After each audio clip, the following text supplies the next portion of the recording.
LAPD SWAT officers Jack Traven, played by Keanu Reeves, and Harry Temple, played by Jeff Daniels, are called to a Los Angeles skyscraper where a bomber is holding an elevator full of people hostage for a $3 million ransom, threatening to blow the emergency brakes, keeping the elevator from plunging to its doom. Jack quickly thinks after he and Harry examine the bomb and gets an idea to rig a cable from a window washing crane on top of the building to hold the elevator. The bomber figures out the plan and triggers the bomb, but the crane holds the elevator long enough for the hostages to be rescued via an access panel. Please subscribe, like and share. Jack and Harry then figure out that the bomber is hiding in one of the freight elevators, which were not checked during the evacuation of the building. As they corner the bomber in an elevator, he takes Harry hostage.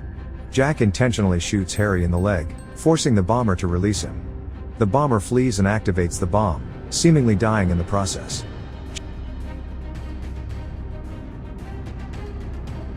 Jack and Harry are praised by Lieutenant Mac McMahon, with Harry being promoted to detective.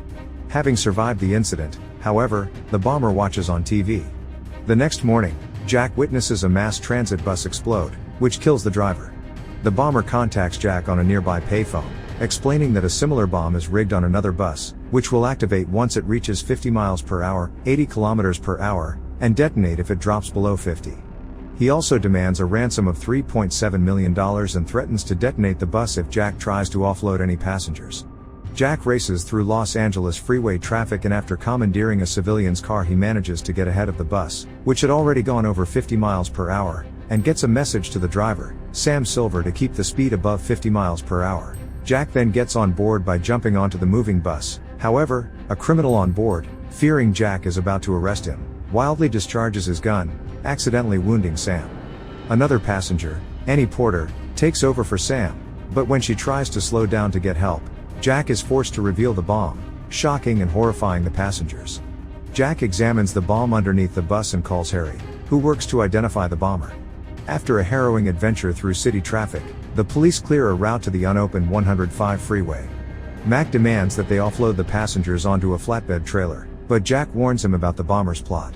The press shows up in helicopters that fly over the bus and would broadcast any rescue attempt made to the bomber, who calls Jack to reiterate his instructions not to unload any passengers, but Jack convinces him to allow the injured Sam to be offloaded for medical attention as a show of goodwill.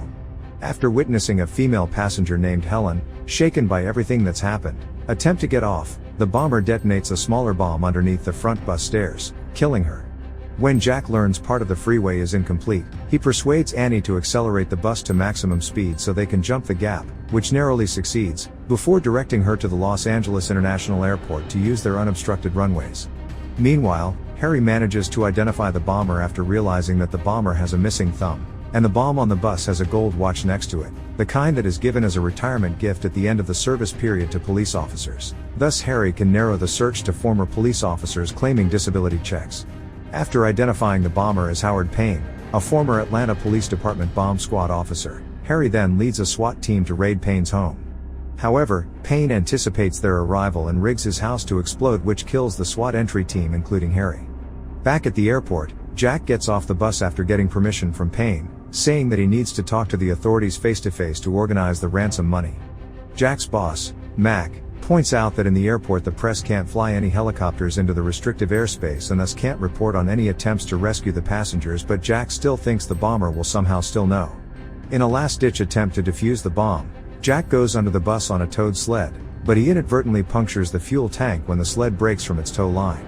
After the passengers bring him back aboard, Jack learns that Harry has been killed and that Payne has been watching the passengers on a hidden surveillance camera the whole time, allowing him to be one step ahead of Jack at every moment. Mac has a local news crew record the UHF transmission and rebroadcast it on a loop to fool Payne while all of the passengers are offloaded onto an airport bus. Jack and Annie escape the bus through a floor access panel before the empty bus collides with a Boeing 707 cargo plane and explodes. With no one dead in the explosion and realizing Payne has no leverage anymore, they decide to keep the ruse that the bus is still circling the airport and use this opportunity to get Payne. Jack, Mac, and a platoon of SWAT officers head to Pershing Square to drop off the ransom money, but Payne realizes that he has been fooled when he sees the sudden jerks in the video when the tape loops. Seeing the LAPD waiting for him, a furious Payne poses as a police officer to kidnap Annie and manages to recover the ransom from underneath in a subway tunnel. The police start getting impatient and Jack realizes that Payne already has the money and goes into pursuit of who he thinks is Payne by following him into the Metro Red Line subway. However, Payne is a step ahead of Jack, who has been following Annie as Payne sends her to get his money. She has been fitted with an explosive vest rigged to a pressure release detonator. Payne appears and tells Jack that if he follows them he will explode the bomb and kill Annie. Payne then enters a subway station and pulls out a machine gun, firing it into the air to scare people so he can get away from Jack in the confusion.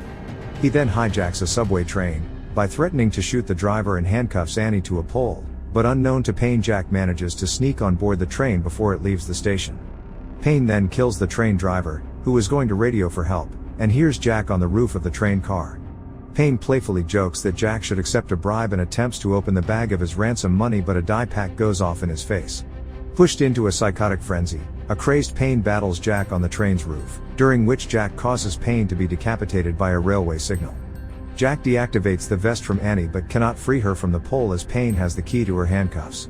Unable to stop the train, Jack accelerates it to maximum speed, causing it to derail, where it plows through a construction site and bursts onto Hollywood Boulevard.